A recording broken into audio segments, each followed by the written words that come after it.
Halo guys, kali ini gua bakal ngerangkum web novel Mushoku Tensei volume 8 bab 70 sampai bab 72, langsung aja ke pembahasannya. Saat pertama kali Rudes masuk kamar Zanoba, Rudes melihat Zanoba memeluk figur dengan telanjang tanpa busana. Di saat Zanoba tahu, dia panik dan bergegas mengenakan pakaiannya, dia pun meminta maaf kepada Rudes. Beberapa lusa kemudian, Zanoba meminta Rudes untuk mengajarinya cara membuat patung atau figur. Zanoba bilang, bukankah kita sudah sepakat, mengapa guru belum juga mengajariku? Rudes pun bilang bahwa latihan itu akan sangat berat loh. Zanoba dengan ekspresi sedih dia mengangguk dengan hikmat, Rudes berkata apa boleh buat. Rudeus pun mengajari Zanoba dengan sekitar 1-2 jam per hari. Namun Zanoba tidak bisa menggunakan sihir bumi dengan mantra tanpa suara untuk menciptakan patung, bahkan kapasitas Zanoba tuh sangat sedikit. Oleh karena itu, Rudes mengganti metode pembuatan dengan menggunakan tanah liat sebagai objek, dan diukir setelah itu. Dengan semangat yang penuh dan tanpa menyerah, Zanoba berhasil menciptakan satu patung. Walaupun patung itu tidak indah dan tidak lama sedikit demi sedikit menjadi retak. Rudes meminta Fitz untuk membantunya, Fitz pun menjawab untuk membeli budak dan mengajari mereka, ide itu pun langsung diterima oleh Zanoba. Dan mereka bertiga memutuskan untuk ke pasar budak pada hari libur. Zanoba dan Fitz berkenalan, terus mereka bertiga mulai perjalanan ke distrik peniagaan. Rudes berpikir para budak itu dibeli oleh kelompok prajurit dan tentara bayaran, atau bahkan negara, kemudian digunakan sebagai tentara sekali pakai dalam peperangan. Di distrik itu terdapat 5 pasar budak dengan kualitas yang berbeda, mereka memutuskan pergi ke pasar budak yang bagus. Zanoba bilang, ada banyak tempat penjualan yang berbeda, bukan? Shishu, apa yang harus kita lakukan? Karena Rudes juga pertama kali beli budak, maka untuk permulaan, mereka hanya akan melihat-lihat. Bahkan Fitz juga pertama kali ke tempat pasar budak. Mereka mencari budak dwarf yang masih anak-anak kecil, karena menurut Fitz sihir tanpa suara mudah dipelajari di saat kecil. Setelah itu, mereka pergi ke kantor bantuan dan menanyakan pegawai di sana. Pegawai bilang hanya ada gadis dwarf berusia 6 tahun. Rudes bertanya bagaimana dengan orang tuanya, ternyata kedua orang tuanya telah dijual. Mereka pun menemui gadis itu terlihat tidak sehat dan dengan pakaian yang kumuh.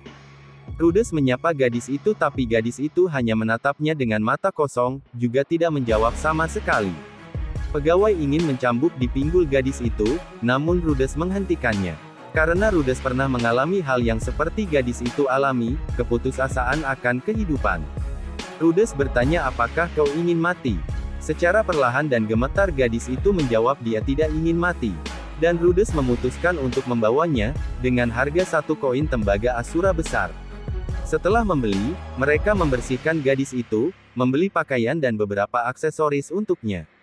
Habis itu mereka pergi ke kafe. Fitz bertanya siapa nama gadis ini. Gadis itu tidak tahu namanya, mereka berdiskusi untuk memberikan sebuah nama.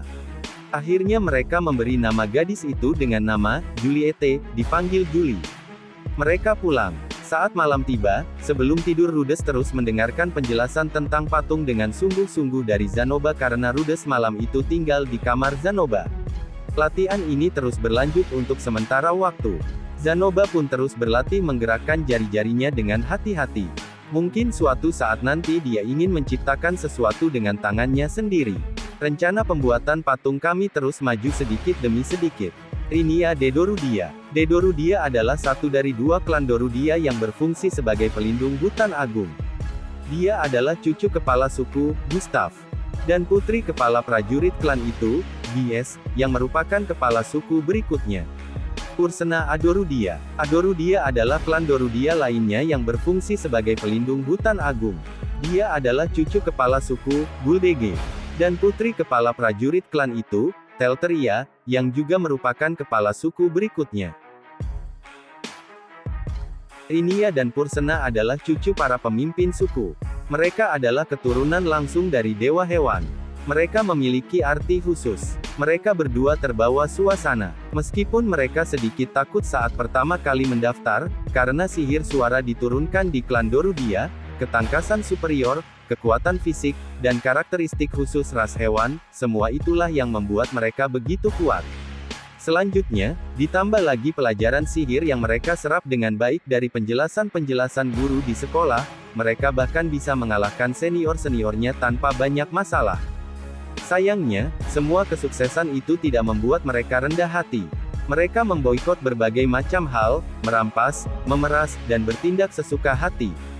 Pada dasarnya, mereka akan melakukan semua hal yang disukai murid yang buruk, dan menjadi bos berandalan bahkan sejak di tahun pertama. Ketika mereka memasuki tahun kedua, Putri Asura pun datang. Ariel Anemoi Asura. Dia adalah tokoh yang baru saja terlibat dalam perebutan kekuasaan di antara faksi-faksi politik. Dia datang bersama dua penjaga andalannya, dan seolah-olah mereka menginvasi wilayah kekuasaan Rinia dan Pursena. Seakan-akan mendapatkan idola baru, para guru dan siswa yang sebelumnya begitu setia pada Rinia dan Pursena, sekarang mengalihkan perhatian mereka pada sang putri. Meski begitu, mereka masih mampu bertahan sebagai penguasa di sini selama setengah tahun. Mereka tetap bertahan, meskipun mereka tak pernah bisa menerima kehadiran sang putri. Namun, mereka segera sampai pada batasnya. Karena kewibawaan Ariel yang luar biasa, dia diangkat menjadi presiden Dewan Siswa di tahun pertama. Ketika Ariel diangkat menjadi presiden Dewan Siswa, bisa dikatakan bahwa Ariel dikagumi sebagai siswa kehormatan, sedang kedua perempuan ras hewan tersebut hanya dikagumi sebagai bosnya preman. Rinia dan Pursena langsung melecehkan fraksi sang putri, seperti meludah di tempat yang akan dilewati sang putri, tiba-tiba menabrak bahu mereka ketika berjalan, memercikkan air, bahkan berhasil mencuri pakaian dalamnya lalu membuangnya di depan asrama pria. Mereka terus memikirkan ide jahil untuk menyerang sang putri. Kemudian mereka dikalahkan oleh Fitz Senpai. Hampir 20 penyerang dibantai oleh Fitz Senpai sendirian. Mereka berdua juga dihajar tanpa ampun oleh Fitz Senpai. Saat kejadian itu terungkap, para guru bahkan mengadakan konferensi, 20 atau lebih penyerang dikeluarkan dari sekolah. Namun, Rinia dan Pursena tidak. Karena akan mengundang permasalah politik. Adegan berlari ke Rudes yang mengajari sihir bumi pada Juli. Rudes berkata ini hanya percobaan, mula-mula Rudes menyuruhnya berlatih merapalkan sihir hanya sekali, tapi setelah itu dia tidak melakukan apapun selain membuat peluru bumi tanpa pelafalan. Namun, hanya butuh 1 bulan, Juli berhasil menggunakan mantra sihir peluru bumi. Itu adalah mantra tanpa suara. Namun pastinya ada hari-hari ketika dia tidak kunjung berhasil bahkan setelah berlatih sepanjang hari. Pada saat bersamaan, Rudes juga mengajar Juli bahasa manusia. Anehnya, dia bisa memahaminya, meskipun hanya beberapa kata dasar. Biasanya, agar mereka tidak melarikan diri, seorang budak dicap menggunakan segel sihir tipe khusus. Namun, Rudes tidak menyukai hal semacam itu. Fitz dan Zanoba juga tidak mencap hal itu. Pada akhirnya, kami memperlakukannya lebih sebagai murid ketimbang budak. Sementara Zanoba mengisahkan tentang kehebatan seni patung, dari kamar mandi, Rudes tiba-tiba bertanya bagaimana kondisi patung Rossi. Zanoba mulai berkeringat dingin.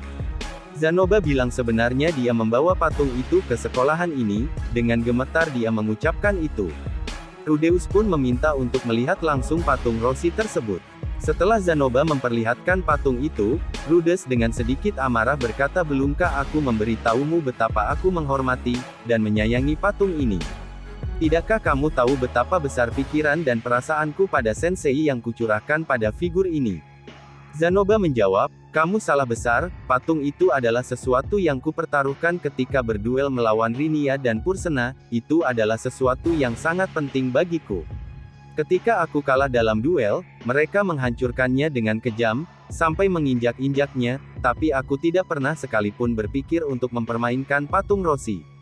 Penjelasan Zanoba terus berlanjut, aura membunuh Rudes mengurang. Mengetahui hal itu, Rudes mengajak Zanoba untuk beri pelajaran pada dua gadis itu. Dalam perjalanan itu, Rudes bilang ke Zanoba kalau kita harus menangkap mereka hidup-hidup, kita harus menghukum mereka. Rudes juga berpikir mereka cukup pintar, insting yang lumayan, sehingga jangan samakan mereka dengan hewan biasa. Abis itu Zanoba bilang bahwa Rudes bisa saja mengalahkan mereka dengan mudah, tapi Rudes menanggapinya dengan berkata jangan melebih-lebihkan dirinya, intinya Rudes lebih memilih merendah ketimbang merendahkan lawannya. Rudeus pun ngasih tahu rencana yang akan mereka gunakan, Terus kata Zanoba lagi, Rudes bisa mengalahkan mereka sendirian. Setelah itu Rudes bilang dia tahu bahwa Zanoba mengaguminya sebagai guru dan bersyukur akan hal itu. Namun mengenai pertarungan jarak dekat, kau harus tahu bahwa aku pernah punya seorang teman masa kecil yang lebih tua 2 tahun dariku, dan dia selalu saja mengalahkanku dengan teknik-teknik pedangnya yang brutal. Zanoba yang mendengar itu terkejut kalau ada orang yang bisa mengalahkan gurunya. Oke, langsung saja, ada bangunan terpisah yang agak jauh dari gedung sekolah utama.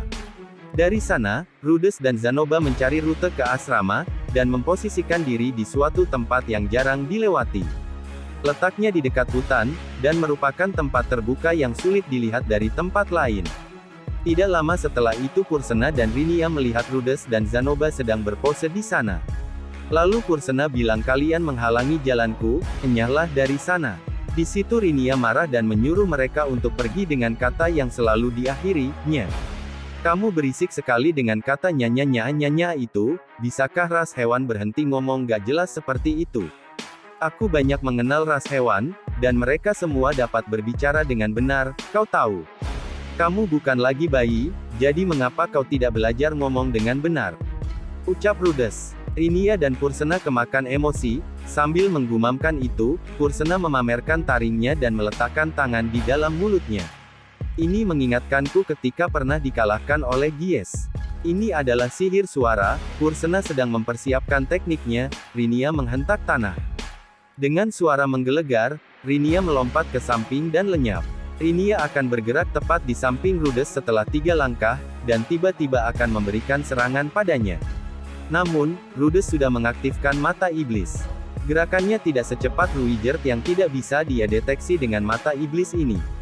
Rudes terus mengawasi pergerakan Rinia sembari memberi instruksi kepada Zanoba. Sementara berbicara, Rudes mengarahkan tangan ke arah Pursena. Sulit untuk dideteksi kapan sihir suaranya akan aktif, bahkan dengan menggunakan mata iblisku. Akan lebih baik menghentikannya sebelum itu terjadi. Namun, dia tidak mengerti aliran mana untuk sihir suara. Akibatnya, Rudes tidak tahu apakah aku bisa menggunakan Ranma atau tidak. Itulah sebabnya Rudes menciptakan segumpal pasir di hadapannya, Pursena batuk-batuk setelah menghirup pasir itu. Pada saat ketika Rinia menyerang, Rudes sudah melihatnya. Itu cukup lamban dan dia terlalu menumpukan berat badannya ke depan. Rudes mengikuti gerakannya dan memberikan serangan balik, dan melesatkan telapak tangannya ke dagu Rinia. Dengan begitu Rinia tersentak dan kuda-kudanya pun kacau. Rudes mengejarnya dan memukul dahinya dan merobohkannya ke tanah. Lantas kuinjak perutnya, dan dengan tatapan tajam, aku membuat peluru batu. Lalu terdengar suara benturan keras, Rinia pun kehilangan kesadarannya. Setelah itu Rudes membantu Zanoba, membuat rawa di depan Pursena.